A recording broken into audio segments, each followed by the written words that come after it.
The room was filled with silence so thick it felt almost like a physical weight pressing down on the millionaire's chest. Not a clock ticked, not a breath stirred. On the massive mahogany table in front of him sat a small, unassuming box, worn at the edges, almost forgotten in a world of gold and glass. I don't know where you're listening from. Maybe you're looking at an old photograph, or remembering someone you lost long ago. It doesn't matter what time it is, but I promise, today's story will touch your soul. Henry Whitman had built an empire worth $300 million from nothing but determination and sleepless nights. His penthouse on the 92nd floor of the Willis Tower pierced the Chicago skyline like a crystal needle, 40 feet of floor-to-ceiling windows offering a view that stretched beyond Lake Michigan's endless waters. The apartment was a monument to minimalism. White marble floors so polished they reflected the city lights like mirrors. Italian leather furniture arranged with mathematical precision, and walls bare of any personal warmth. Every corner whispered of wealth, custom lighting systems that responded to voice commands, temperature controls that adjusted to the millisecond, and a wine cellar stocked with vintages worth more than most people's homes. Yet for all its splendor, the space felt more like a mausoleum than a home. The silence was deliberate. Henry had ordered all the clocks stopped 6 years ago, their hands frozen at exactly 3:47 in the afternoon. The precise moment his world collapsed. The grandfather clock in the hallway, a Swiss masterpiece inherited from his father, stood motionless. The digital displays on appliances had been covered with black tape. Time, Henry had decided, was the enemy that had stolen everything precious from his life, and if he couldn't defeat it, he would at least refuse to acknowledge its passage. His fortune had grown exponentially over the decades through strategic investments in emerging technologies. His portfolio included stocks that had multiplied by thousands of %, cryptocurrency holdings that had made him richer than some small nations, and real estate assets spanning from Manhattan penthouses to California vineyards. The numbers on his financial statements were so large they seemed abstract, meaningless. Zeros that represented power but had lost any connection to purpose.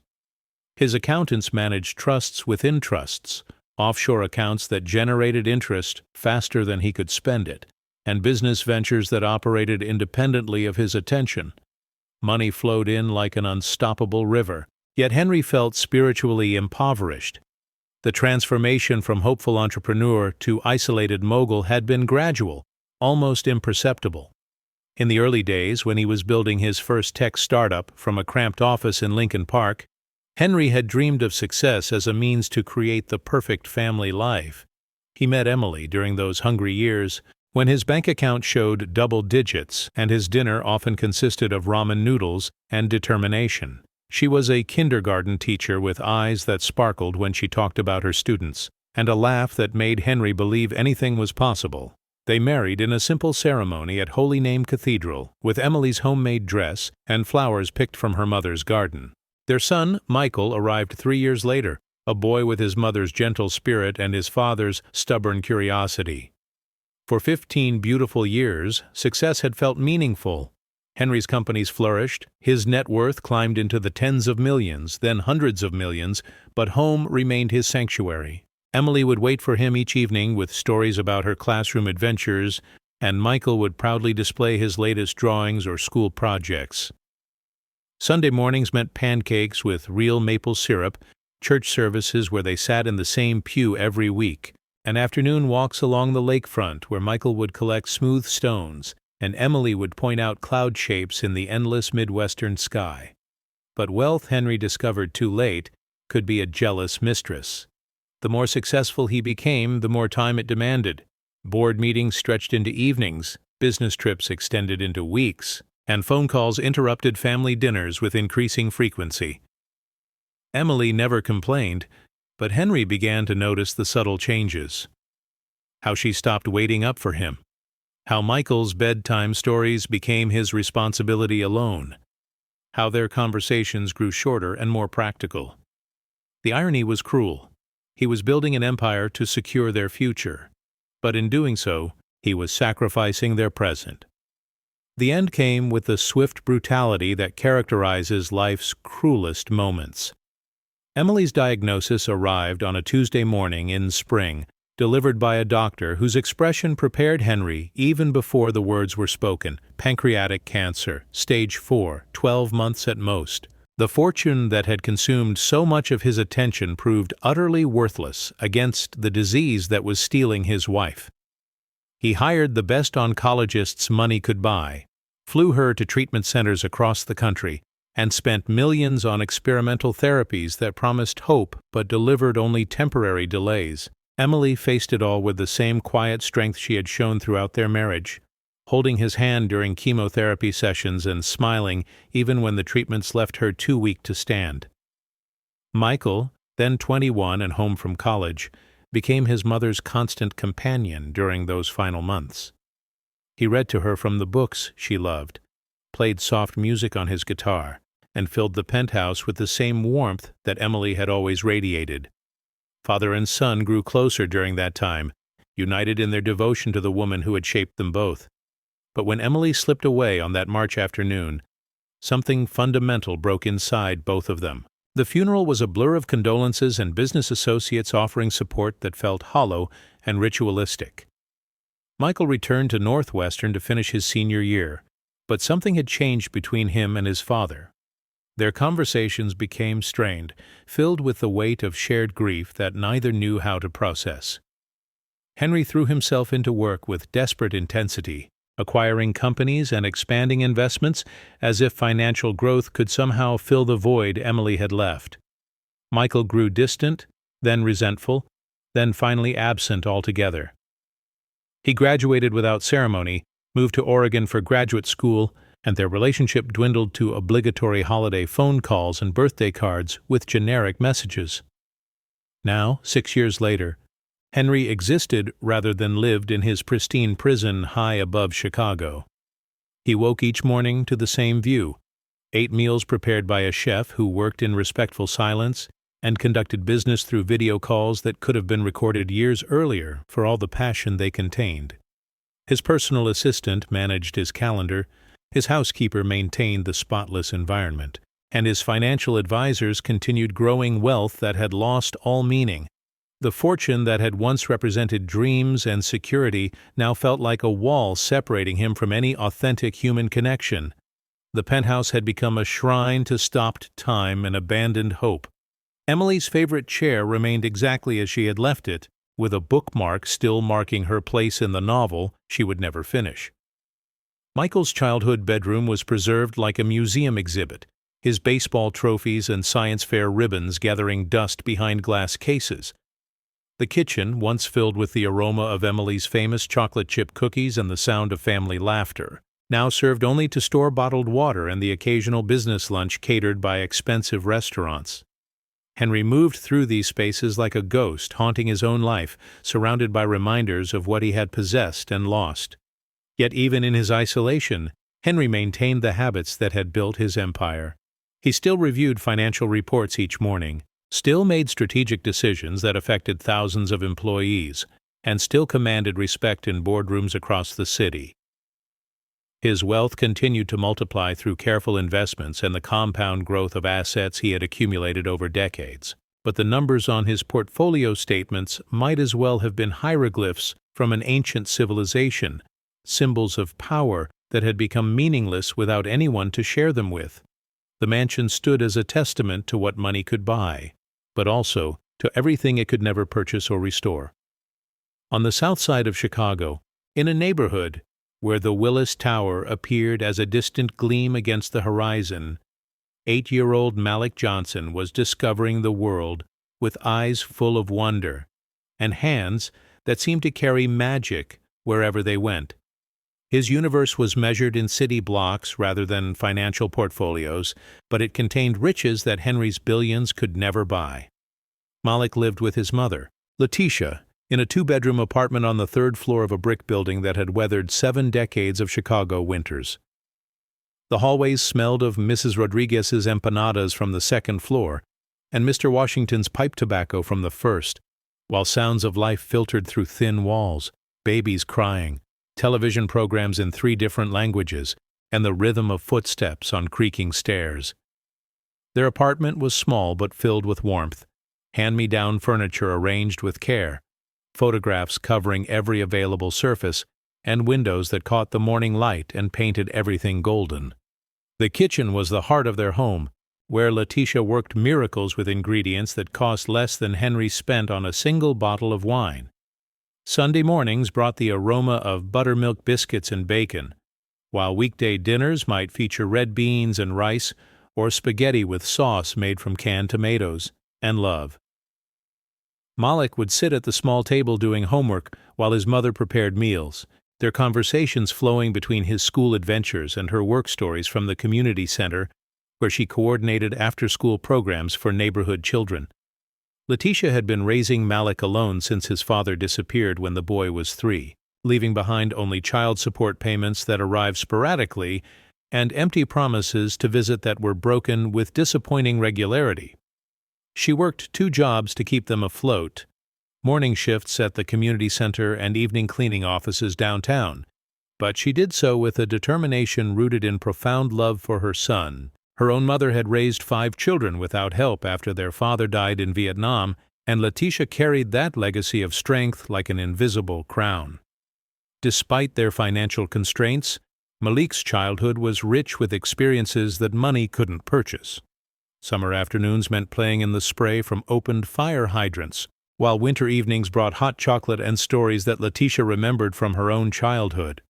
The local library became their adventure portal, where Malik discovered books about distant lands and brave heroes, and where Mrs. Chen, the elderly librarian, would save special stories just for him. Church on Sundays at Greater Mount Sinai Baptist provided not just spiritual guidance but also an extended family of surrogate aunts and uncles who celebrated Malik's accomplishments as if he were their own grandson.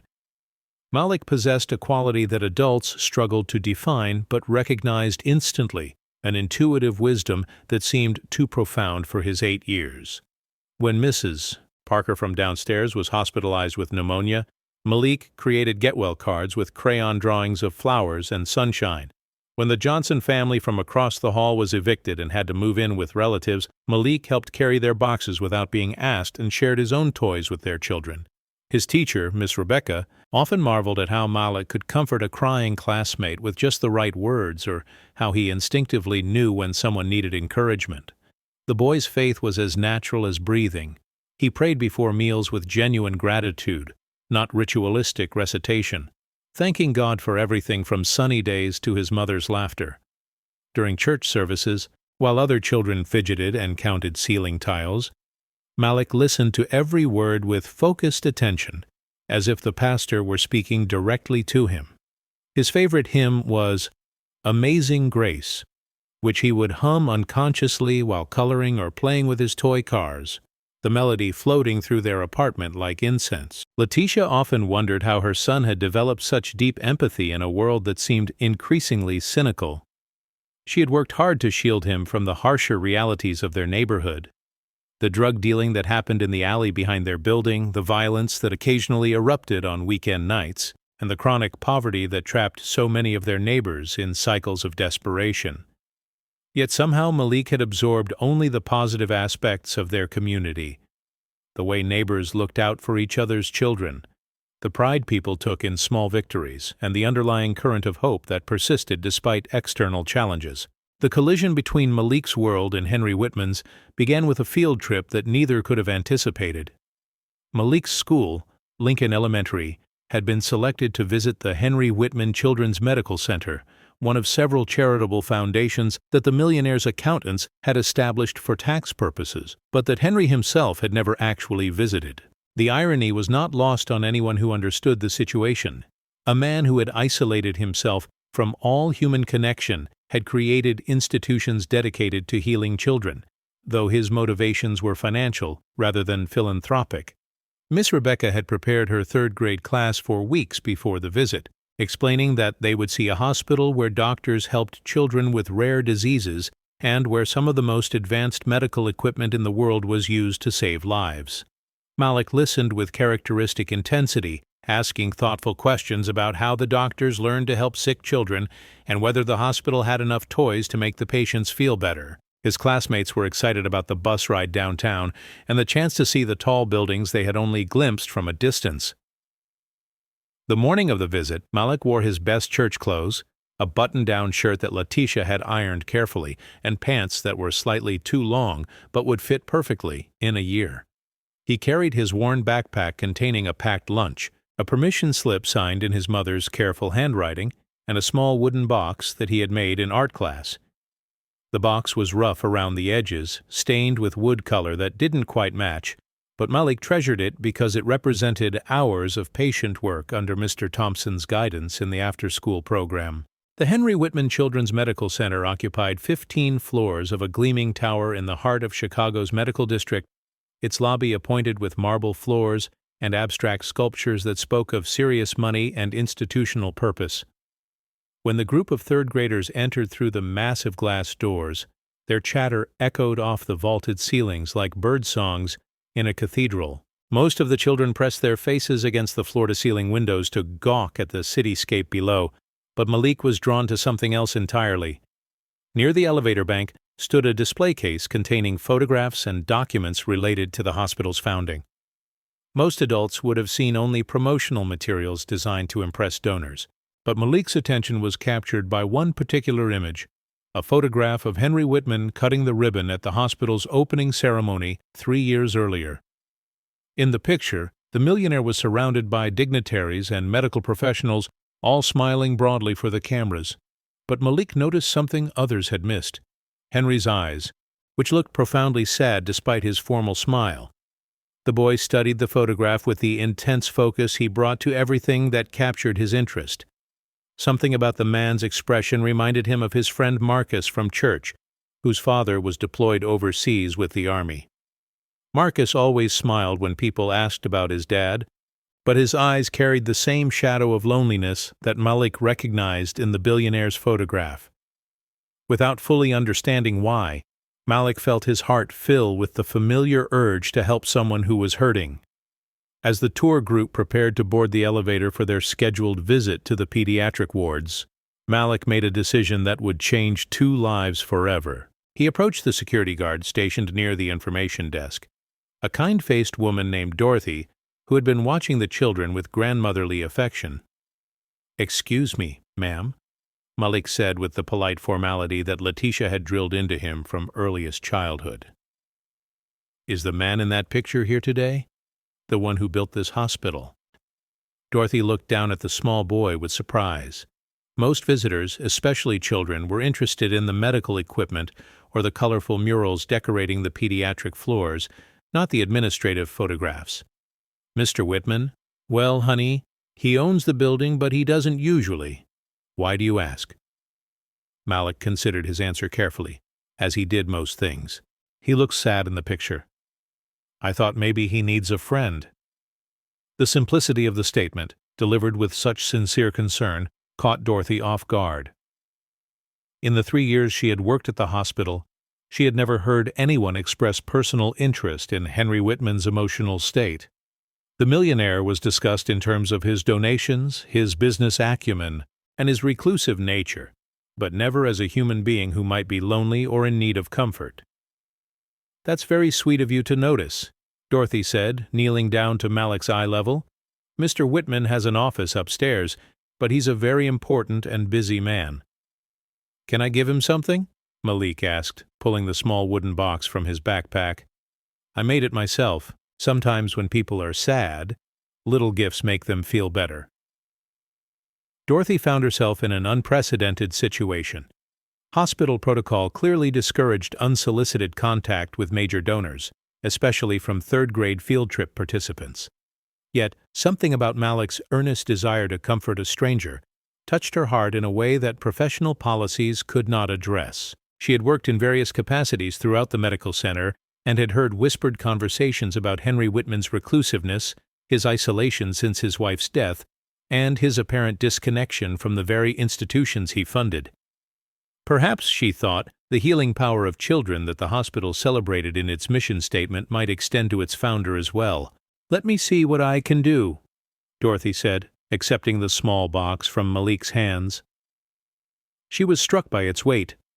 Not physical heaviness, but the emotional significance that the boy had invested in his handmade gift. "What's your name, honey?" "Malik Johnson. Tell him it's for holding things that make you feel better when you're scared." As Miss Rebecca gathered the students for their elevator ride to the pediatric cancer ward, Dorothy found herself holding a wooden box that seemed to pulse with the concentrated goodness of its 8-year-old creator. She had no way of knowing that 47 floors above them, Henry Whitman was concluding a video conference with investors in Tokyo and staring out his office windows at a city that had lost all color and meaning. Nor could she have anticipated that the next few hours would mark the beginning of the most profound transformation in two lives that seemed separated by every imaginable barrier except the universal human need for connection and love. The afternoon sun filtered through the floor-to-ceiling windows of Henry Whitman's executive office, casting long shadows across the Persian rug that had cost more than most families earned in a year.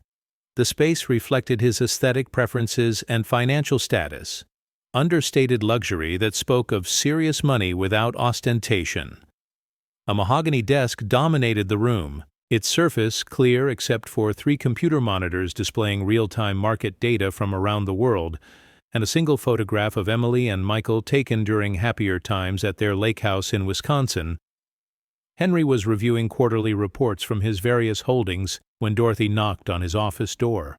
His personal assistant had already left for the day, which meant the interruption was either urgent business or a mistake that would be quickly resolved. "Come in," he called, not looking up from the financial statements that detailed his company's continued growth, despite his personal disengagement from their operations.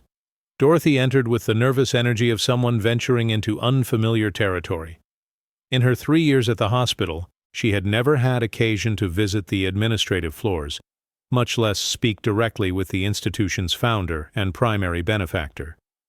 The office intimidated her with its expensive appointments and panoramic view of Lake Michigan, but her mission gave her courage to proceed. "Mr. Whitman? I'm sorry to disturb you, sir. I'm Dorothy Williams from the main information desk. We had a school group visiting today from Lincoln Elementary, and one of the children asked me to give you something." She held out Malik's wooden box as if it were a diplomatic gift, requiring careful presentation. Henry looked up from his computer screen with the expression of polite annoyance that had become his default response to unexpected interruptions. His first instinct was to delegate this minor matter to his assistant tomorrow, but something about Dorothy's earnest demeanor prevented him from dismissing her immediately. He accepted the small box, noting its amateur craftsmanship and obvious construction by inexperienced hands. "A child made this?" Henry asked, turning the box over to examine its rough edges and uneven wood stain. The question contained no mockery, merely curiosity about why anyone would think he might want such an item. His world was populated by objects of museum quality and investment-grade artwork, not elementary school woodworking projects. "His name is Malik Johnson. He's 8 years old, and he saw your photograph downstairs in the display case. He said you looked sad and thought you might need a friend." Dorothy delivered this message with the same straightforward honesty that had characterized Malik's original request. "He told me the box is for holding things that make you feel better when you're scared." The words hit Henry with unexpected force. In the 6 years since Emily's death, no one had acknowledged his sadness directly, or suggested that he might benefit from friendship. Business associates offered professional sympathy when required by social convention, but they were primarily interested in his financial decisions and investment strategies. His employees maintained respectful distance, understanding that their employer preferred minimal personal interaction. Even his son Michael, during their infrequent phone conversations, focused on safe topics like weather and current events rather than the emotional chasm that had opened between them. Yet here was a complete stranger, an 8-year-old child from a world entirely different from his own, who had looked at a photograph and recognized something that adults either couldn't see or chose to ignore. Henry opened the box and found it empty except for a small piece of paper with a message written in careful block letters. "For when you need to remember good things, from Malik." "Where is this boy now?" Henry asked, surprising himself with the question. He had no clear intention in asking, no plan for what might come next, but something about the gift had penetrated his emotional defenses. The group finished their tour about an hour ago and returned to school. But if you'd like, I could get his contact information from the teacher who organized the visit. Dorothy recognized something significant happening in the moment, though she couldn't have articulated exactly what it was. She had worked around children long enough to understand their instinctive ability to identify adults who needed healing, and she had observed enough wealthy donors to know that material success often coexisted with profound loneliness. Henry set the wooden box on his desk next to Emily's photograph, and for the first time in years, his office felt different. Less like a mausoleum, and more like a space where human interaction might be possible. "Yes," he said quietly. "I think I would like that." 2 days later, Henry found himself doing something that would have been unthinkable just a week earlier. He was sitting in the back of his black Mercedes sedan as his driver navigated the streets of Chicago's South Side, heading toward Lincoln Elementary School with no clear agenda, except an inexplicable desire to meet the child who had given him the wooden box.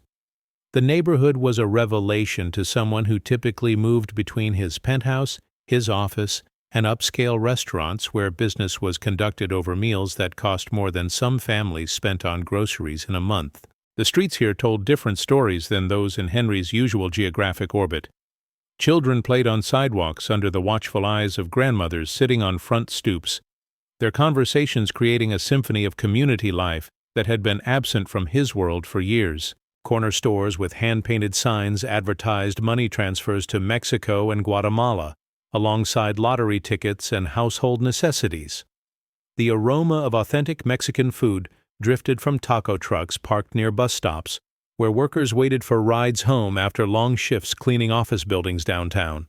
Henry had asked his driver to stop a block away from the school so he could walk the final distance and observe the neighborhood without drawing attention. His expensive suit and obvious prosperity made him conspicuous despite his efforts at discretion, but the residents he passed offered polite nods rather than hostility. This was a community that had learned to coexist with difference while maintaining its own cultural identity. Lincoln Elementary occupied a brick building that had been constructed during the Roosevelt administration and maintained through decades of municipal budget challenges and changing demographics. The playground equipment showed signs of heavy use and creative repair, while colorful murals painted by students brightened walls that public funding couldn't afford to renovate. Yet the atmosphere pulsed with energy and purpose that Henry's sterile office environment had lost long ago. He arrived just as the school day ended, and children poured through the front doors with the explosive joy that only comes from freedom after hours of imposed structure. Henry watched from across the street, searching for a small boy he had never met, but whose handmade gift had somehow cracked open his carefully constructed emotional isolation. He spotted Malik almost immediately, not because of any physical characteristic, but because of the way other children gravitated toward him like iron filings drawn to a magnet. Malik was helping a younger girl retrieve papers that had scattered from her backpack when the wind caught them, chasing down math worksheets and coloring assignments with the focused determination of someone for whom helping others was as natural as breathing. When he had collected every loose paper, he carefully organized them back into the girl's folder and made sure she had a secure grip before releasing his protective oversight.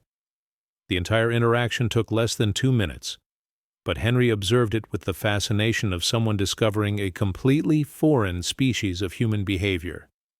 "Malik!" a woman's voice called from the school entrance, and Henry saw Letitia Johnson approaching with the purposeful stride of a mother who had finished her morning shift at the community center and was now transitioning into afternoon childcare responsibilities. She was younger than Henry had expected, probably in her early 30s, with eyes that held both wariness and warmth in equal measure. Her clothing was clean and carefully maintained, but obviously purchased from discount stores rather than the boutiques where Henry's late wife had once shopped. "Mama, look what Mrs. Patterson gave me for helping in the library," Malik said, running toward Letitia with a paperback book clutched in his small hands. The title was barely visible from Henry's distance, But the boy's excitement over receiving a free book struck him as simultaneously heartbreaking and inspiring. When had he last felt such genuine enthusiasm over anything, regardless of its cost? Henry crossed the street with awkward deliberation, unsure of the protocol for approaching a strange child and his mother without appearing threatening or inappropriate. His usual confidence, rooted in financial power and business acumen, felt useless in this situation where social dynamics operated according to rules he had never learned. As he drew closer, Letitia noticed his approach and instinctively positioned herself slightly in front of Malik, not aggressively but with the protective alertness of a mother who had learned to be cautious around unfamiliar circumstances. "Excuse me," Henry said, struggling to find words that would explain his presence without sounding either condescending or strange. "Are you Malik's mother? My name is Henry Whitman. I believe your son visited the children's hospital earlier this week." Recognition flickered across Letitia's expression, followed immediately by curiosity and concern. She knew the name from the hospital tour and from news stories about Chicago's business community, but she couldn't imagine why one of the city's wealthiest men would seek out her 8-year-old son at an elementary school. "Yes, I'm Letitia Johnson. Is there some problem? Did Malik do something wrong during the visit?" "No, nothing like that," Henry assured her quickly. "Actually, he gave me something that day. A wooden box. It was very thoughtful, and I wanted to thank him personally." He looked down at Malik, who was studying him with the same intense focus he had brought to the hospital photograph. "You're Malik, aren't you?" Malik nodded solemnly, then broke into a smile that transformed his entire face. "You're the sad man from the picture. Did the box help make you feel better?" The directness of the question, delivered without any sense of impropriety or social awkwardness, left Henry momentarily speechless. In his world, emotions were private matters to be managed through professional discretion and maintained through careful control of public image. Children, he was discovering, operated according to entirely different principles. Yes, Henry found himself admitting with unexpected honesty. It did help. It made me remember that there are still kind people in the world. Letitia watched this exchange with growing bewilderment. She had raised Malik to be polite to adults and to offer help when he could, but she had never anticipated that these values might lead to encounters with millionaire philanthropists on school sidewalks. Her protective instincts warred with curiosity about what had motivated such an unusual meeting. Henry Whitman was clearly out of his element in their neighborhood, but his discomfort seemed rooted in unfamiliarity rather than condescension. "Malik has always been sensitive to when people are hurting," Letitia said carefully. "Sometimes I think he notices things that adults try to hide." "Can I ask you something?" Malik interrupted, looking up at Henry with the fearless curiosity that characterized childhood before social conventions taught people to avoid personal questions. "Why were you so sad in the picture? Did someone you love go away?" Henry felt his carefully maintained emotional walls crumble under the weight of such innocent directness. Standing on a sidewalk outside an elementary school in a neighborhood where his wealth was meaningless, confronted by a child who saw through facades that had fooled business associates for years, he found himself nodding wordlessly.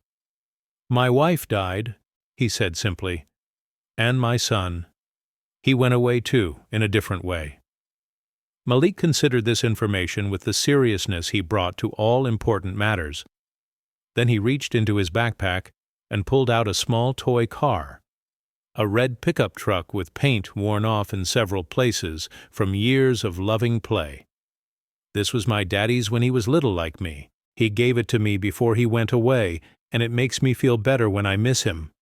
You can borrow it if you want." The offer hung in the air between them, a bridge spanning the vast gulf between their different worlds. Henry looked at the worn toy truck, understanding that it represented something far more valuable than any object in his climate-controlled penthouse. This child was offering to share his most treasured possession with a complete stranger simply because that stranger had admitted to being in pain.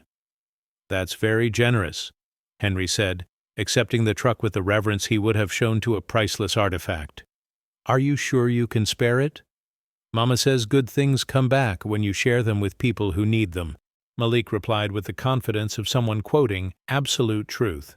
"Besides, now we can be friends, and friends help each other feel better."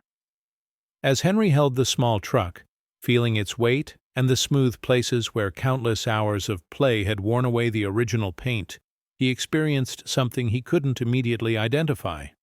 Later, he would recognize it as hope, a sensation so foreign after years of emotional numbness that it felt almost like a physical shock.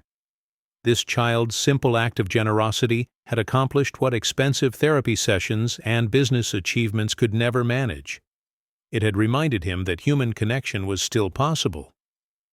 In the days that followed their sidewalk encounter, Henry found himself thinking constantly about Malik and the casual way the boy had offered friendship as if it were the most natural thing in the world. The corporate responsibilities that had once consumed his attention now felt mechanical and uninspiring compared to the memory of 8-year-old wisdom delivered with such sincere conviction. Henry began finding excuses to drive through Malik's neighborhood, not with any specific intention, but with a vague hope of encountering the boy again. He discovered a community rich with life and mutual support that his isolated existence had never allowed him to experience. The corner grocery store where elderly men played dominoes on upturned crates, the library branch where children gathered for after-school programs, and the community center where Letitia worked all represented forms of wealth that his financial portfolio could never purchase. The red toy truck occupied the place of honor on Henry's office desk, next to Emily's photograph and Malik's wooden box. Business associates noticed the unusual addition to his typically Spartan workspace, but were too polite or intimidated to ask about its significance. Henry found himself picking up the truck during phone conferences and board meetings, its familiar weight in his hand serving as an anchor to something real and meaningful in a professional world that had begun to feel increasingly artificial. 3 weeks after their first meeting, Henry made a decision that surprised even him. Instead of sending his driver to deliver an invitation through formal channels, he walked to Lincoln Elementary himself during lunch recess and found Malik playing basketball on the asphalt court behind the school. The boy spotted him immediately and waved with unselfconscious delight, as if visits from millionaire acquaintances were a regular feature of his school day. "Mr. Henry, did you come to see how the truck is working?" Malik called out, abandoning his basketball game to run toward the chain-link fence that separated the playground from the sidewalk.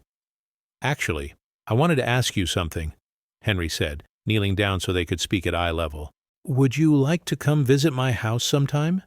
Maybe bring your mother? I have some things I think you might find interesting." Malik's eyes widened with excitement, but he didn't answer immediately. Instead, he looked thoughtful in the way that had already impressed Henry during their previous encounters. "Will it make you feel less lonely if I visit?" he asked finally. The question cut straight to the heart of Henry's motivation with the surgical precision that seemed to characterize all of Malik's observations.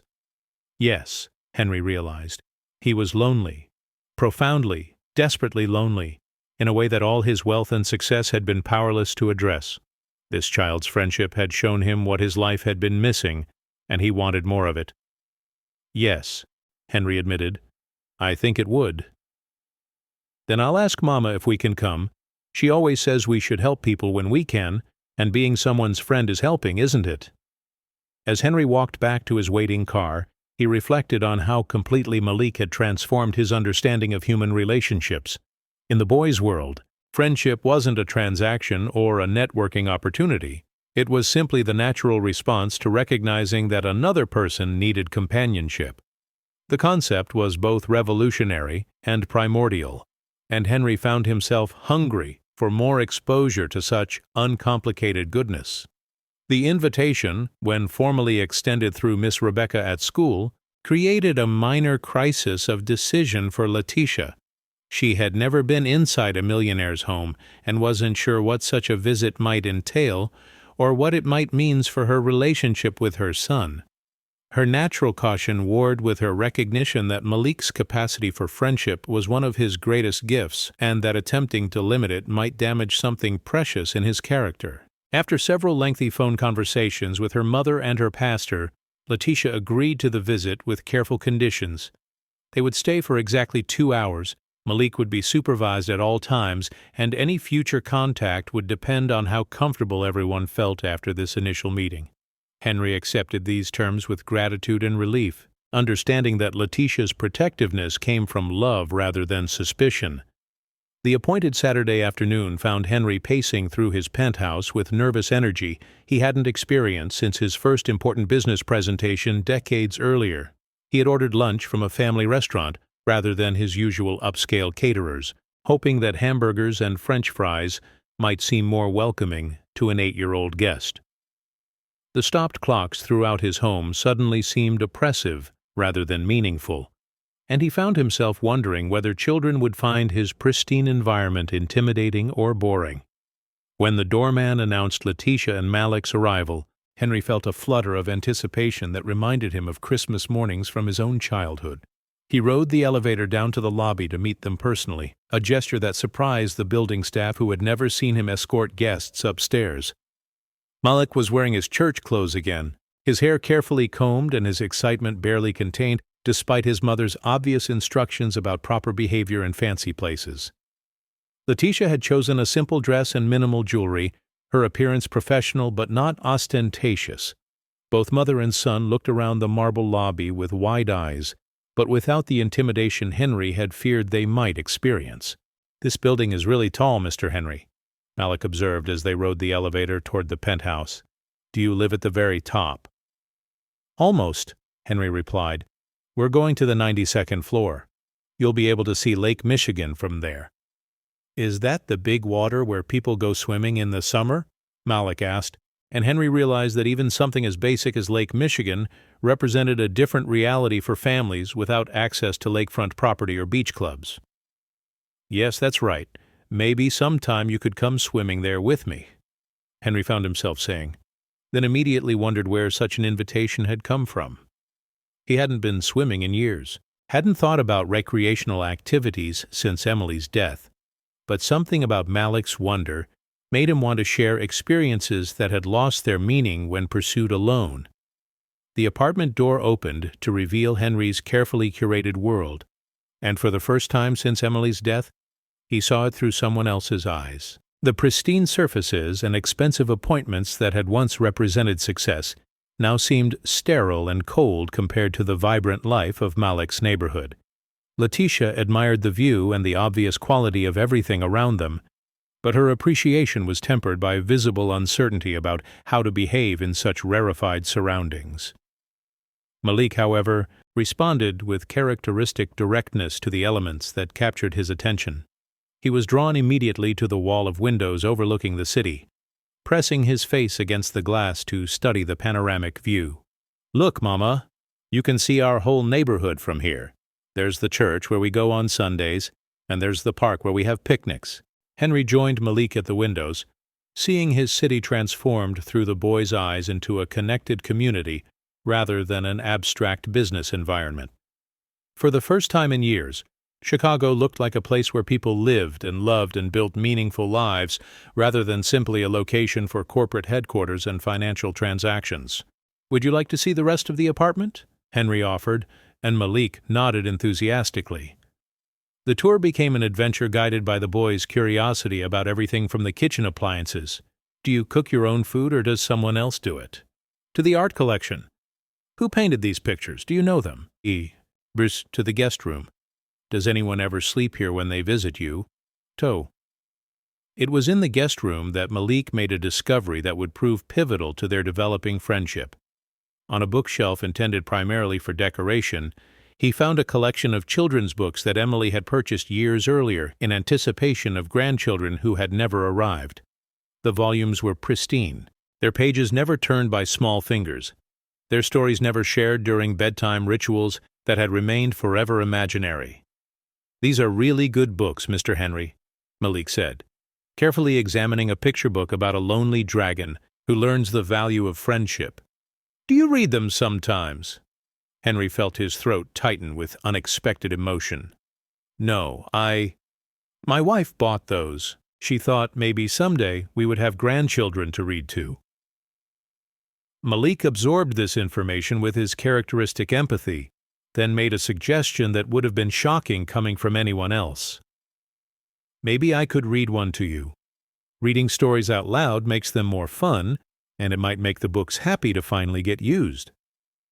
The offer was so pure, so completely free of any ulterior motive beyond kindness, that Henry found himself nodding before he could consider the implications. Soon he was sitting in an armchair while an 8-year-old boy read him a story about overcoming loneliness through friendship, and for the first time in 6 years, his home felt genuinely alive.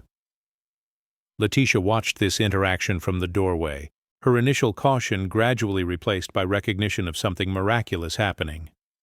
Her son had somehow identified exactly what this wealthy, grieving man needed most, and was offering it with the unconscious generosity that had always characterized his approach to the world. The sight of Malik reading to Henry while the millionaire listened with complete attention struck her as both touching and profound, a reminder that healing could come from the most unexpected sources.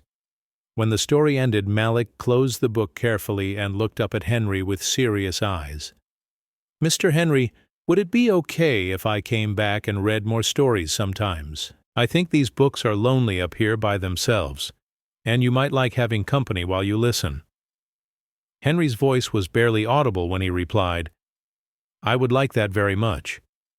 As they shared lunch around Henry's dining table, the conversation flowed with surprising ease, despite the vast differences in their backgrounds and life experiences. Malik asked questions about how tall buildings were constructed, why some people had so much money while others had so little, and whether Henry ever felt scared living so high above the ground. His curiosity was infectious, and Henry found himself explaining concepts he hadn't thought about in years: the satisfaction of building something from nothing, the responsibility that came with success, and the importance of using advantages to help others. Letitia contributed observations about her work at the community center and the challenges facing families in their neighborhood, but she did so without any suggestion that Henry should feel guilty about his wealth or obligated to provide assistance. Her dignity and independence impressed him deeply, as did her obvious pride in the life she was building for herself and her son, despite financial constraints and social challenges. When their 2-hour visit concluded, Henry felt simultaneously exhausted and energized in a way he hadn't experienced since Emily's illness. The emotional engagement required by genuine human connection had been more demanding than any business negotiation, but also infinitely more rewarding. As he walked them to the elevator, he realized that his apartment would feel emptier than ever after they left. "Thank you for coming," he said formally, then added with uncharacteristic vulnerability, "I hope you'll come back soon." "We will," Malik promised with the confidence of someone who had never doubted that friendship, once established, would naturally continue. "And next time, maybe I can bring some of my other books to show you. I have one about a businessman who learns how to be happy, and I think you might really like it." As the elevator doors closed on Malik's bright smile and Letitia's thoughtful expression, Henry stood alone in his hallway feeling transformed by the afternoon's experience. The child's wooden box on his desk would no longer be just a curious gift from a stranger. It would be a symbol of the most unexpected and meaningful friendship of his adult life. Over the following weeks, Saturday afternoon visits became a cherished routine that both Henry and Malik anticipated throughout each week. The boy would arrive with carefully selected books, art projects from school, and stories about his friends and teachers that brought texture and color to Henry's previously monochromatic existence. In return, Henry began sharing memories of his own childhood, his early business ventures, and gradually, carefully, his life with Emily, and the son he had lost to grief and misunderstanding. These conversations took place in the living room where Henry had once sat alone, staring at stopped clocks and sealed windows. Now the same space filled with Malik's laughter, the rustle of turning pages, and the comfortable silences that characterize genuine companionship. Henry found himself looking forward to these visits with an anticipation that reminded him of how he had once felt about coming home to Emily's welcoming presence. The boy's influence on Henry's daily routine was subtle but profound. Colors began returning to his world, first through Malik's drawings, which Henry hung on previously bare walls, then through his own renewed attention to sunsets visible from his windows, and eventually through small purchases that served no practical purpose except to create warmth and comfort in his previously sterile environment. The stopped clocks remained frozen, but their silence no longer felt oppressive because it was broken regularly by the sound of life and laughter. Malik's approach to friendship was educational for someone who had forgotten how to maintain relationships without clear transactional benefits. The boy never asked for anything beyond attention and companionship, never seemed impressed by displays of wealth, and never treated their visits as anything other than natural exchanges between people who enjoyed each other's company. His questions about Henry's business were motivated by curiosity rather than material interest, and his suggestions for activities were always focused on shared experiences rather than individual advantage. Through Malik's eyes, Henry began to rediscover aspects of his own personality that had been buried under years of grief and isolation. He remembered his own childhood love of building things, which had originally motivated his interest in business, and found himself purchasing construction sets and model kits that he and Malik could assemble together. He recalled his former enjoyment of cooking, which had been abandoned after Emily's death, and began preparing simple meals for their Saturday visits rather than relying entirely on catered food. Most significantly, Henry began to understand that his wealth, which had felt like meaningless numbers on financial statements, could be transformed into something valuable through thoughtful application to genuine needs. When Malik mentioned that his school's library needed new books, Henry arranged for a substantial donation that arrived without fanfare or publicity. When the boy described playground equipment that was broken and unsafe, Henry quietly funded repairs and improvements that would benefit all the neighborhood children. These charitable activities felt different from the tax-deductible donations his accountants had been making in his name for years. Instead of abstract contributions to worthy causes, they represented direct responses to specific needs identified by someone whose judgment he had learned to trust completely. The impact was measurable, not in dollars, but in Malik's excitement about new playground swings, and his teacher's gratitude for books that would expand her students' access to stories and knowledge. Letitia watched her son's developing friendship with Henry with a mixture of wonder and concern. She could see the positive impact on both participants. Malik was flourishing under the individual attention and intellectual stimulation that Henry provided, while the millionaire was obviously emerging from a depression that had isolated him from all meaningful human contact. Yet she couldn't escape the awareness that their worlds remained fundamentally different, and that circumstances beyond anyone's control might eventually threaten the bond they were building. Her concerns proved prophetic when Henry's son Michael called unexpectedly one Saturday afternoon while Malik was reading in the living room. The young man had completed his graduate studies and was preparing to move to California for a position with a technology company, but he wanted to have a final conversation with his father before establishing permanent residence on the opposite coast. His timing couldn't have been worse, as he arrived just as Henry and Malik were deeply engaged in building a replica of the Willis Tower from an architectural model kit. Michael's reaction to discovering an 8-year-old child in his father's apartment was complex and immediate. He was simultaneously relieved to find Henry engaged in a social activity and disturbed by the implications of his father's apparent attachment to someone else's son.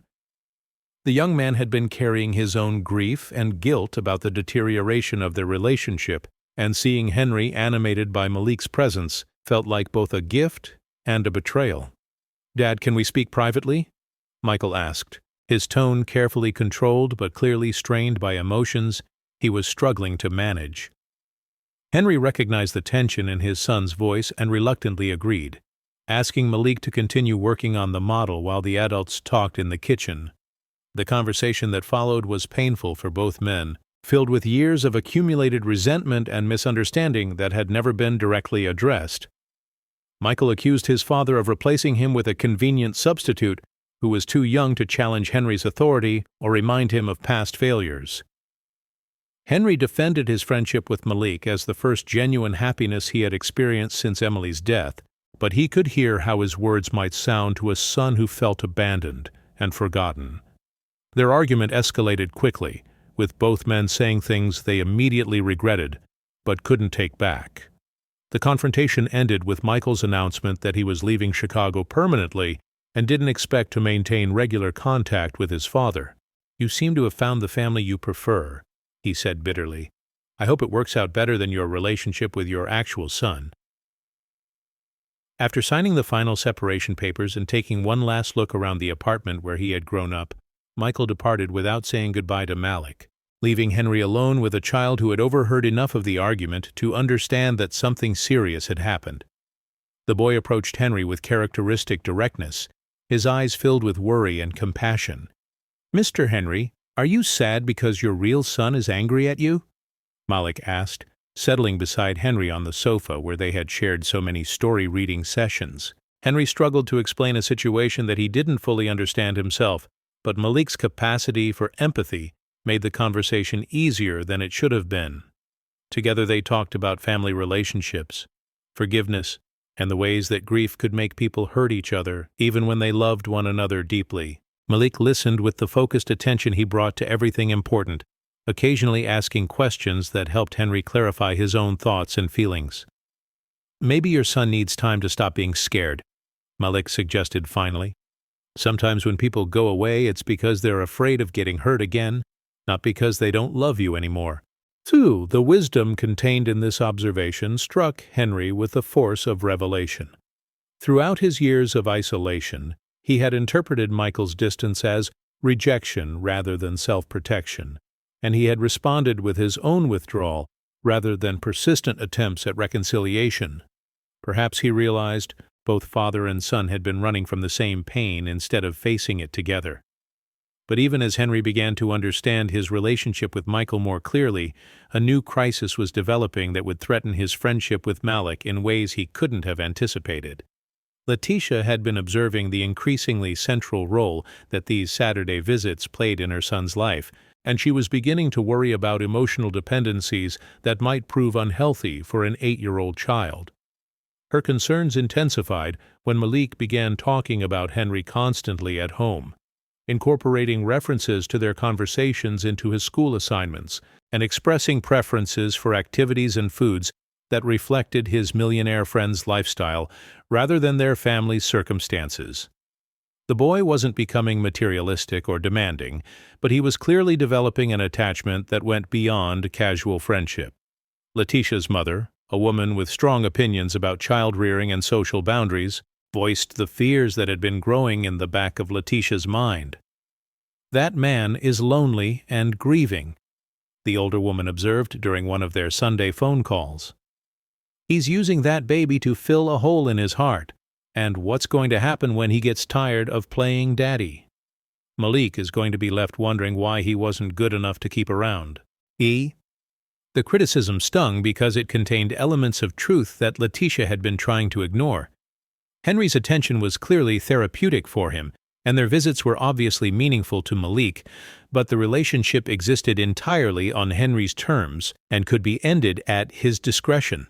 The wealth disparity between their families meant that Henry had all the power in any interaction, and 8-year-old children weren't equipped to protect themselves from adult emotional manipulation, even when that manipulation was unconscious and well-intentioned. Letitia's concerns crystallized into action when she learned that Henry had been discussing private details of their visits with his therapist, a development that felt like a violation of her family's privacy, even though the conversations were probably protected by doctor-patient confidentiality. The idea that her son's friendship was being analyzed by professionals as part of Henry's treatment program made her realize that she needed to establish clearer boundaries around the relationship. The conversation that followed was one of the most difficult of Henry's adult life. Letitia arrived at his apartment without Malik for the first time since their visits had begun, her demeanor serious and her purpose unmistakable. She explained her concerns with the diplomatic precision of someone who had been thinking carefully about every word, But her message was clear. The friendship between Henry and Malik needed to be significantly limited or ended entirely. "I can see how much good this relationship has done for both of you," Letitia said, her voice gentle but firm. "But Malik is 8 years old, and he doesn't understand the complexities of adult relationships.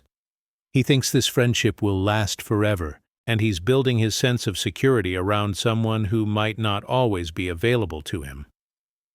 Henry's initial response was defensive, rooted in his genuine affection for Malik and his belief that their friendship was beneficial for everyone involved. He pointed out the positive changes in his own mental health, the educational opportunities he was providing for Malik, and the joy that their visits brought to all three of them.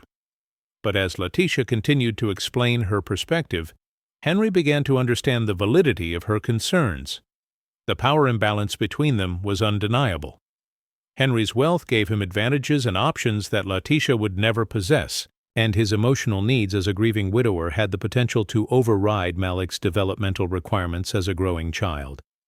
The boy's natural empathy and desire to help others made him particularly vulnerable to adults who might unconsciously take advantage of his giving nature. "I'm not saying you've done anything wrong," Letitia assured him, seeing the pain in his expression. "But I have to protect my son, and right now I think he needs some distance from this relationship so he can focus on being a regular kid without worrying about whether he's making you feel better." The conversation ended with an agreement that Malik would not visit Henry's apartment for at least a month while everyone evaluated their feelings and priorities. Henry accepted this decision because he recognized Letitia's absolute right to make choices about her son's welfare. But the prospect of returning to his previous isolation felt devastating after months of renewed engagement with life. The first Saturday without Malik's visit stretched endlessly before Henry, filled with silence that felt heavier than before because he now knew what he was missing.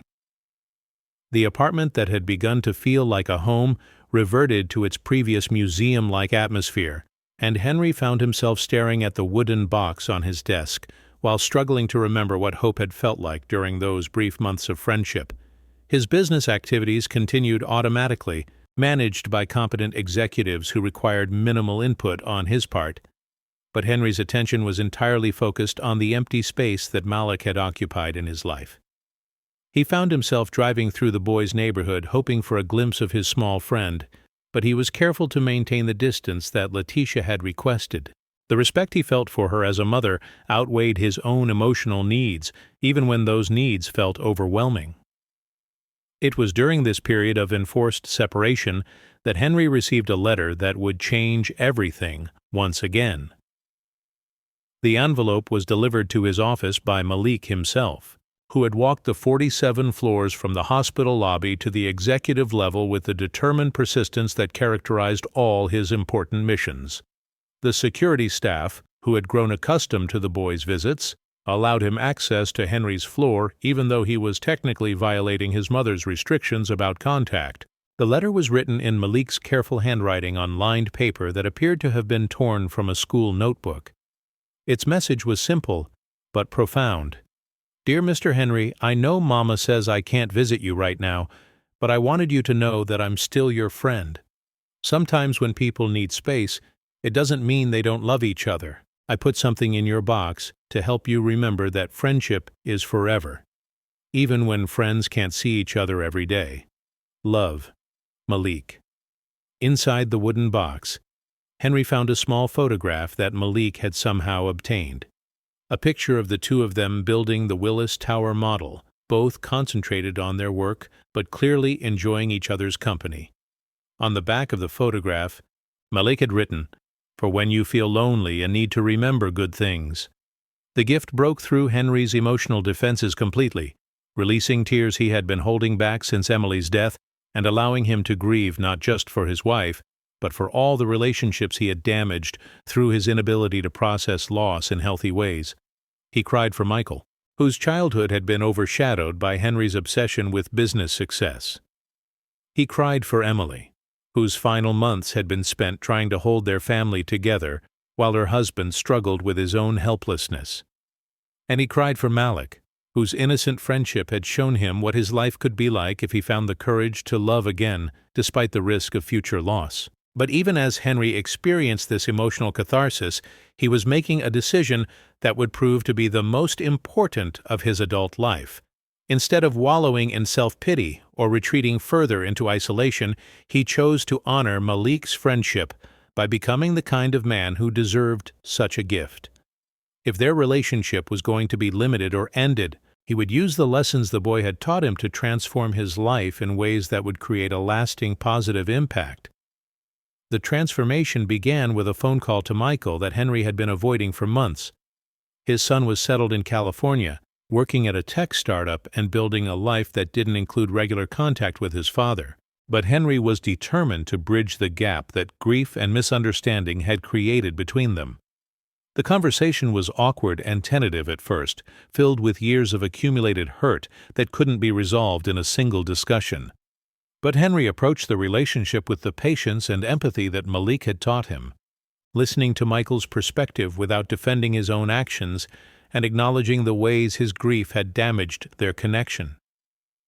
Gradually, over a series of weekly phone calls that stretched into months, father and son began to rebuild their relationship on a foundation of honesty rather than the professional courtesy that had characterized their interactions since Emily's death. Michael was surprised to learn about his father's friendship with Malik, but rather than feeling threatened or replaced, he found himself grateful that someone had helped Henry emerge from his depression.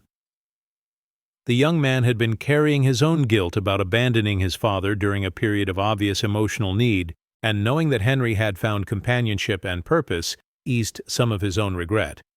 Simultaneously, Henry was transforming his approach to his wealth and business responsibilities.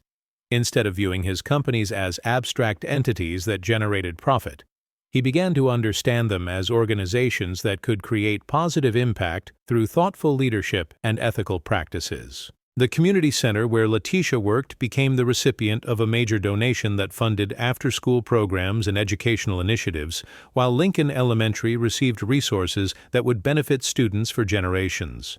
But Henry's most significant project was inspired directly by his friendship with Malik and his recognition of the healing power of intergenerational relationships. Working with social service organizations throughout Chicago, he established a mentorship program that connected successful business professionals with children from single-parent families, creating supervised friendships that could provide emotional support and educational opportunities without the power imbalances that had concerned Letitia. The program was structured with careful attention to the concerns that Letitia had raised about his relationship with Malik. Mentors underwent background checks and training, relationships were supervised by professional social workers, and families retained complete control over their participation. The goal was to create sustainable connections that could enrich children's lives without creating unhealthy dependencies or inappropriate emotional burdens. Henry's personal involvement in developing and funding this program represented a complete transformation from the isolated billionaire he had been just a year earlier. He was no longer using his wealth merely to generate additional wealth, but rather to address genuine social needs in ways that honored the dignity and autonomy of the families being served. The work gave him a sense of purpose that had been missing since Emily's death, and it connected him to a community of people committed to similar values. News of Henry's charitable activities eventually reached Letitia through the community center where she worked, and she began to understand that her decision to limit Malik's contact with Henry had produced unexpected positive consequences. Rather than retreating into depression, the millionaire had channeled his feelings into actions that were benefiting children throughout their neighborhood and beyond. When Letitia learned about the mentorship program and its careful attention to family autonomy and child protection, she began to reconsider her absolute prohibition on contact between Henry and Malik. Perhaps, she thought, there was a way to maintain their friendship within boundaries that protected her son while allowing both participants to benefit from their connection. The reunion, when it finally occurred 6 months after their separation, took place at the community center where Letitia worked rather than in Henry's apartment. The setting was neutral and public, with natural supervision and clear time limits, but it allowed Henry and Malik to reconnect after their longest separation since meeting. Malik, now 9 years old and noticeably taller, greeted Henry with the same enthusiastic affection he had always shown, but with an additional maturity that suggested he had grown from their time apart. He shared stories about school, new friends, and books he had read during their separation, treating Henry like a beloved relative who had returned from a long trip, rather than someone who had been deliberately excluded from his life. For his part, Henry was struck by how much he had missed not just Malik's company, but also the boy's unique perspective on life and relationships. Their conversation flowed as naturally as ever, but Henry found himself more aware of boundaries and more careful to maintain appropriate adult responsibilities in their interactions. "I started a new program to help kids like you make friends with business people like me," Henry explained as they sat in the community center's library. "Your mama helped me understand how to do it the right way, so families feel safe, and children have choices about whether they want to participate." Malik listened with the focused attention he brought to all important information, then asked the question that went straight to the heart of Henry's motivations. "Does that mean other kids will get to have a friend like you, but in a safer way than how we started?" "Yes," Henry replied, marveling once again at the boy's ability to understand complex situations with such clarity. "And it means that our friendship helped make things better for lots of other people, even when we couldn't see each other." The monthly visits that resumed were different from their original pattern, but no less meaningful. Henry and Malik met at the community center, participated in group activities with other mentor-child pairs, and maintained their friendship within a structured environment that provided natural safeguards against the concerns that had led to their separation. These new arrangements proved beneficial for everyone involved. Malik enjoyed the social aspects of the group program and formed friendships with other children whose mentors were providing similar support and enrichment. Letitia felt confident about her son's safety and pleased to see him learning about different careers and life paths through exposure to various professionals. And Henry discovered that his relationship with Malik was enhanced rather than diminished by being part of a larger community of people committed to intergenerational friendship and mutual support. Years passed, and the friendship between Henry and Malik evolved as the boy grew from elementary school through middle school and into high school. Their bond remained consistent even as its expression changed to accommodate Malik's developing independence and Henry's increasing involvement in community service activities. The wooden box continued to occupy the place of honor on Henry's desk, now filled with photographs, letters, and small mementos that documented their friendship and its impact on both their lives. Henry's relationship with his son Michael also continued to strengthen through patient effort and honest communication. The young man eventually returned to Chicago for graduate school and began spending regular time with his father, often joining Henry and Malik for group activities at the community center. The three generations found common ground in their shared commitment to community service and their appreciation for the transformative power of genuine friendship. Most importantly, Henry had rediscovered his capacity for love without the paralyzing fear of loss that had defined his life after Emily's death.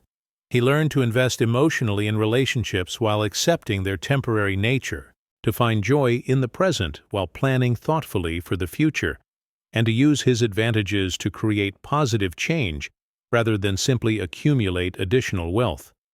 The mentorship program that had begun as Henry's response to losing his friendship with Malik grew into one of Chicago's most successful child development initiatives, serving hundreds of families and creating thousands of positive intergenerational relationships. Henry's personal transformation from isolated billionaire to community leader inspired other successful individuals to examine their own relationships and social responsibilities, creating ripple effects that extended far beyond anything he could have imagined when he first met an 8-year-old boy with a wooden box and an unlimited capacity for friendship.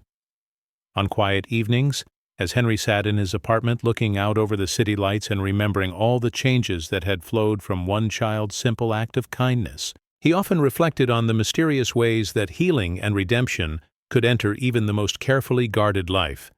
The clocks in his home remained stopped at 3:47, but time itself had resumed its natural flow, bringing new experiences, relationships, and opportunities for growth with each passing season. The wooden box on his desk had become more than a container for keepsakes. It had become a symbol of hope's persistence, friendship's power, and love's capacity to transform even the most barren emotional landscape into something fertile and alive. Sometimes, late at night when the city was quiet and the stars were visible beyond Lake Michigan's dark waters, Henry would hold the small box and remember Malik's 8-year-old voice saying, "Sometimes God wears the face of a child." And in those moments, surrounded by the warmth of authentic relationships and the satisfaction of meaningful work, Henry understood that the greatest fortune he had ever accumulated wasn't measured in dollars or assets or investment returns. It was measured in the lives he had been privileged to touch and the people who had chosen to touch his life in return, beginning with one small boy who had seen sadness in a photograph and decided that friendship was the natural response to another person's pain. The circle of Henry's life had come full around from isolation to connection, from despair to hope, from meaningless wealth to purposeful generosity. And at the center of that circle, like the heart of a compass that always pointed toward true north, was the memory of Malik's innocent wisdom and the wooden box that had contained the most valuable investment of Henry's lifetime, the decision to believe in love again, despite its risks and regardless of its temporary nature. As the seasons cycled through their eternal pattern of death and rebirth, Henry Whitman learned to live with time's passage rather than fighting against it, to embrace change rather than fearing it, and to understand that the greatest gifts often come in the smallest packages, delivered by the most unexpected messengers, at precisely the moments when they are needed most. And you? Have you ever met someone small who changed your life in an immense way? Maybe it was a child who saw through your defenses, a stranger who offered kindness when you needed it most, or a moment of pure grace that arrived just when hope seemed impossible.